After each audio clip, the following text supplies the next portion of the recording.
Donc on va marcher en partie en zone urbaine, avec des rues à traverser, des feux, donc je vous demanderai de rester sur le trottoir et d'attendre de traverser, on donnera le signal de traverser, parce que c'est la partie délicate. Et dès qu'on va atteindre les premières collines, à partir du...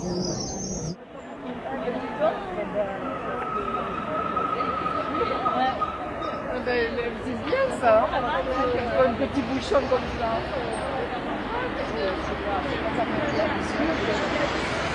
Castel des Deux Rois, c'était un ancien domaine qui a été repris par la ville de Nice et maintenant qui est un parc public avec des animations, des jeux pour les enfants.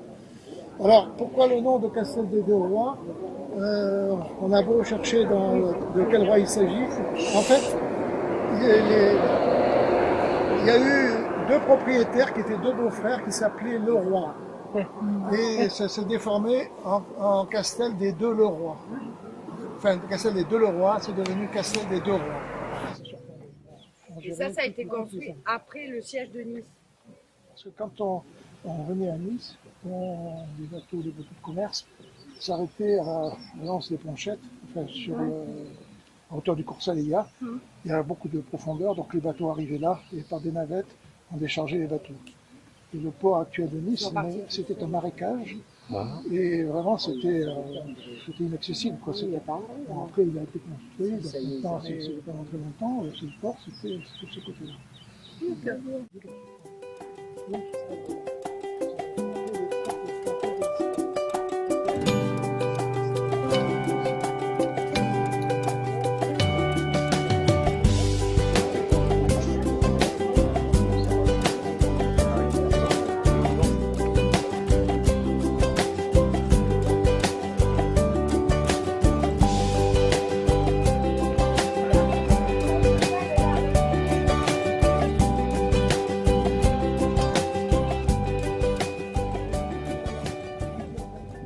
Mais à l'origine, le Mont Gros était là. On appelait cette colline, ça s'appelait le Mont Gros. Et l'autre s'appelait le Mont des Mignons. Il y aurait même une rue qui s'appelle encore une rue des Mignons, quelque chose comme ça, à côté de l'observatoire. Voilà. Après, je ne sais pas pourquoi, donc il y avait une propriété ici qui s'appelait le Vinaigrier. Donc le nom du Vinaigrier a été mis sur cette montagne, sur cette colline, et le Mont Gros s'est déplacé. D'accord. Le nom s'est déplacé. Fallait mettre le nom quelque part. Le nom s'est déplacé. Donc à l'origine, ici, il y avait un oppidum ligure, qui était bien placé, parce qu'ils avaient une vue. On a retrouvé des vestiges de murs encore de cet oppidum, qui est une espèce de forteresse. En fait. Et petit à petit, ça s'est transformé en zone agricole, parce qu'en fait, c'était ce qui alimentait Nice, parce qu'en fait, on n'était pas très loin, ça permettait d'avoir des cultures maraîchères. Le problème, c'était le problème de l'irrigation.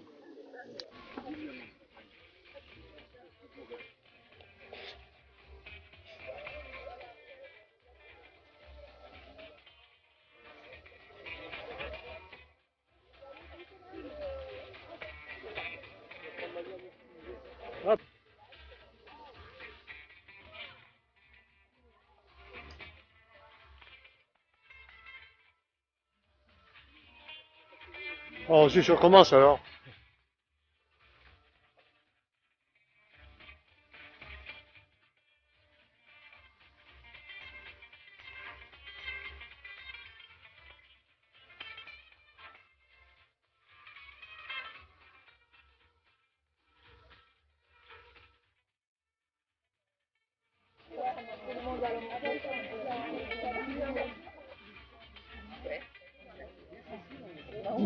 La beauté qui se voulait éternelle avait élu domicile dans ce coin de terre privilégié.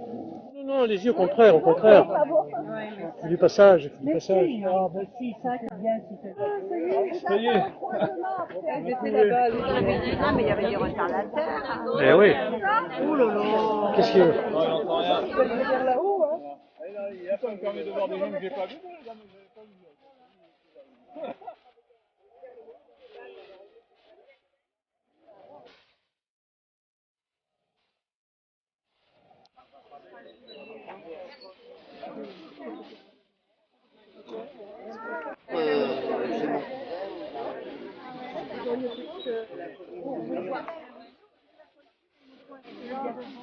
Un peu. Mais là, tu le...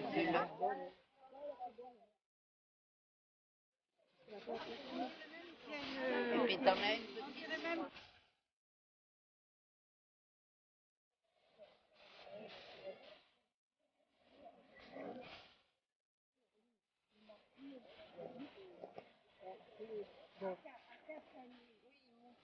Dans la vallée du Var, au dernier.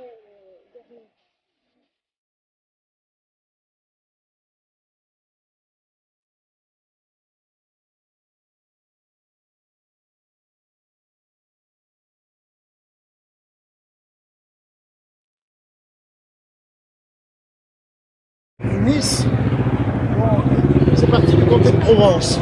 Les Niçois en avaient assez d'avoir un gouvernement qui était très loin de Nice, a demandé son rattachement au comté de Savoie. Et en 1860, donc là, il y a eu un référendum qui a été approuvé largement par une certaine partie de la population niçoise. Hein. C'était uniquement les bourgeois qui votaient. Les Savoyards n'avaient pas accédé à Gênes et ils accédaient à Nice. Ça a été un bien et un mal pour la ville de Nice parce que ils ont gagné ce rattachement à la France avec quand même un gouvernement qui était quand même qui se préoccupait un peu plus des problèmes des Niçois que les Savoyards qui étaient assez loin quand même. Et donc avec le rattachement à la France, Nice a profité a perdu son activité portuaire puisque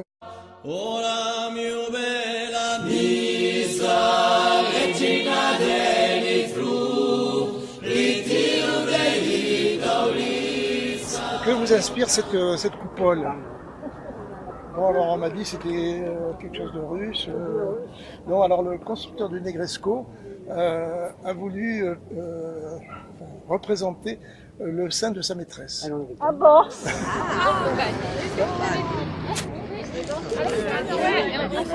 Juste à côté du Negresco, le musée Masséna. Victor Masséna, petit-fils d'André Masséna, fait construire cette villa aux environs de 1900. Son petit-fils en a hérité et puis il l'a légué pratiquement à la ville de Nice à cette époque-là. C'est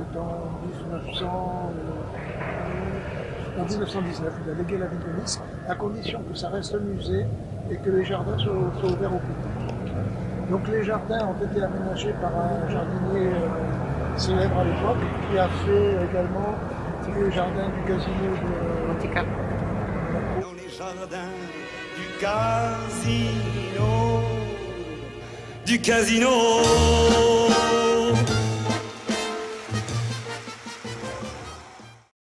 Donc ici vous êtes dans le jardin d'Alsace-Lorraine. Ici n'est pas toujours appelé comme ça, je crois qu'il s'est appelé à une période le jardin du roi. Il avait été baptisé jardin d'Alsace-Lorraine, en souvenir des deux provinces perdues. Et il y a en particulier un camélia grandiflora. Oui, c'est ça. Celui-là, il est magnifique, celui-là. Et c'est un parc en pleine ville qui est très agréable. Maintenant, on va continuer après vers l'église russe. En particulier, il y avait un grand domaine ici qui s'appelait la villa Vermont. Et le tsar de l'époque l'avait loué pour venir y passer des vacances. Donc le père a racheté le domaine. Et l'église russe n'existait pas. L'église russe de l'époque, c'était Relanchon, à l'angle de la Relanchon. Donc à l'angle de la Relanchon, il y avait une... l'église russe a été construite beaucoup plus tard, après l'installation de la communauté russe sur Nice. L'inauguration de l'église s'est faite en 1912. La première construction, le début de la construction, ça s'est fait en 1903. C'est un architecte russe d'ailleurs qui l'a construit. Le lycée du Parc Impérial, c'est un hôtel qui venait de se construire et qui a reçu tous les invités. Donc c'était un territoire russe parce que ça appartenait à l'empereur, celui qui avait acheté le terrain et qui a fait l'État soviétique a revendiqué la propriété de À l'issue du bail.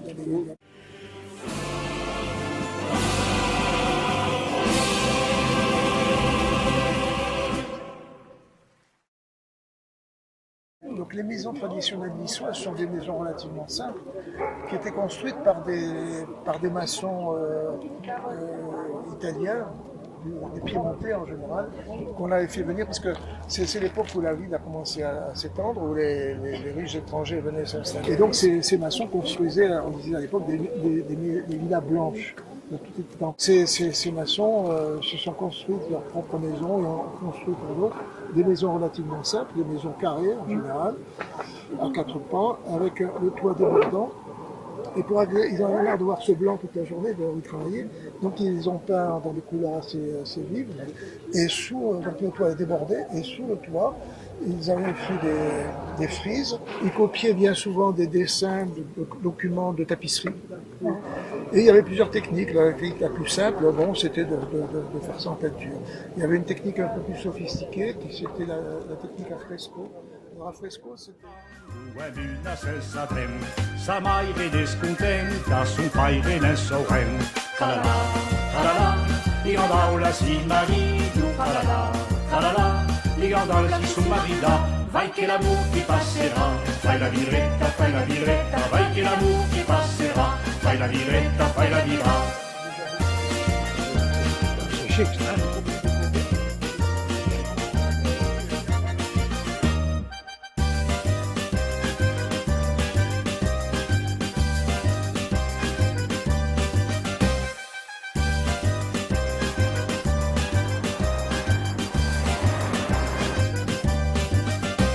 La figlia d'espromessa riantuna la neu, la più decontentessa che fino a San Micheu. Talala, talala, ligandaula si marido, talala, talala, ligandaula si son marida. Vai che l'amour ti passerà, fai la birretta, vai che l'amour ti passerà, fai la birretta, fai la birra.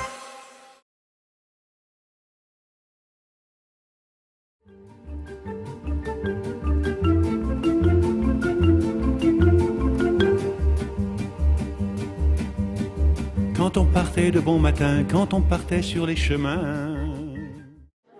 Ces randonnées sont faites en partenariat entre la Maison de l'Environnement et la Fédération Française de Randonnée. Bon, vous êtes encadrés par des animateurs qui sont des animateurs de club de la Fédération Française de Randonnée. Bon, les commentaires que je vais faire, c'est des commentaires, je ne suis pas guide de tourisme ni historien, c'est simplement pour agrémenter un peu la randonnée.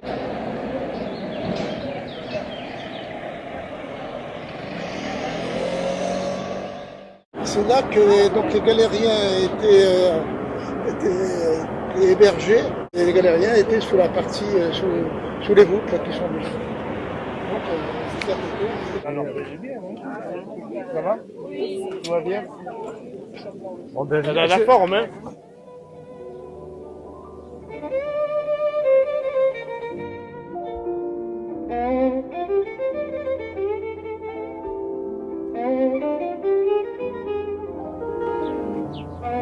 Pour la postérité.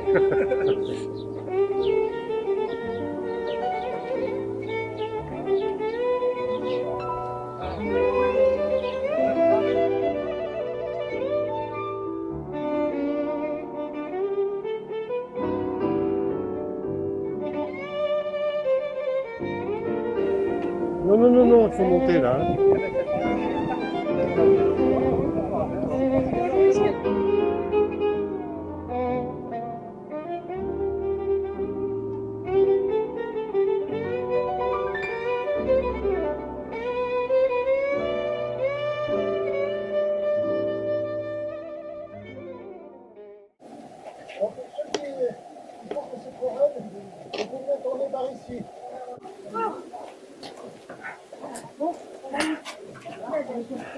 Je marche toujours, mais alors du coup. Passage piéton obligatoire. La villa est un peu plus bas, et ça c'est une des dépendances. Rapprochez-vous, je vais vous parler de Metterlink. Vers 1913, il y a un Anglais ou un organisme anglais qui a voulu construire un hôtel ici. Les travaux entraînés, donc ça a été abandonné. Ça a été racheté par un baron russe qui a voulu faire un casino concurrent du casino de Monte-Carlo. Son affaire s'est mal passée parce qu'entre-temps, le palais de la Méditerranée avait été construit. De nouveau, la construction s'est arrêtée, c'était squatté, Et c'est à cette époque-là que M. Metterlink, qui était un Belge journaliste, écrivain, a repris la construction pour en faire une villa pour lui. Est arrivée la Deuxième Guerre mondiale, il est parti aux États-Unis, ça a été squatté, abîmé de nouveau. Il est revenu vers 47 jusqu'à son décès. Les héritiers n'ont pas continué, il y avait trop de travaux. Ça a été racheté par un groupe belge et on en a fait un hôtel qu'on a appelé Palais Metterlink. Ça a été racheté par un Tchèque qui maintenant va en faire des appartements de haut standing. Et c'est un endroit qui a été abandonné, repris, c'est un hôtel, c'était une villa. Donc maintenant on va faire des appartements somptueux.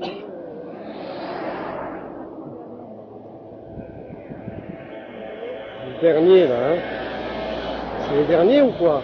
Le reste du groupe, il est loin derrière. Ah bon? Il y a un petit bout du groupe, oui. Parce que... On va redescendre, là où de nouveau le sentier reprend. Donc vous avez bien. C'est ton sac?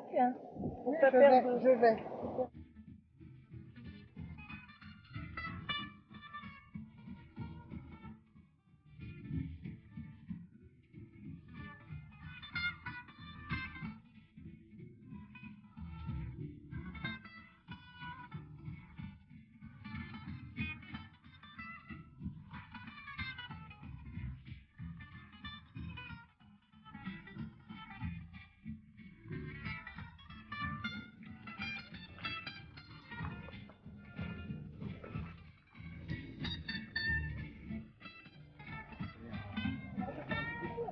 Voilà.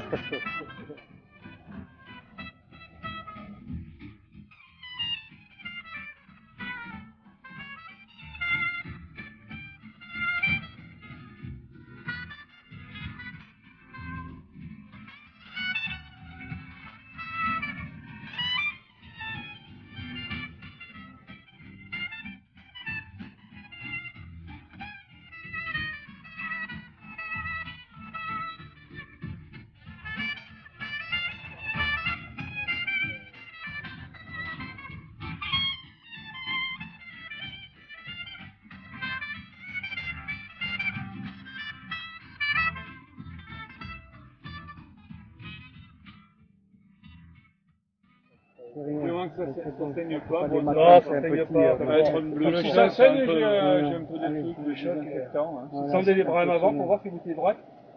Oui. Voilà. On peut les manger sur place. Après, on les met au frigérateur et on mange bien froide. Mais il ne faut pas trop manger. Oh bon? Dublin city, where the girls are so pretty, I fuss at my eyes and sweet Maudie Madden.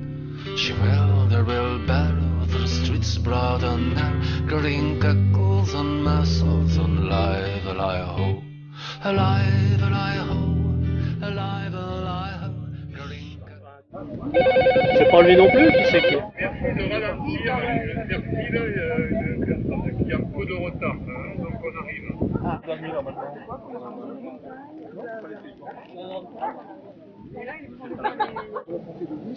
a décidé d'installer un village, déjà pour repousser un peu les pirates qui venaient dans le coin.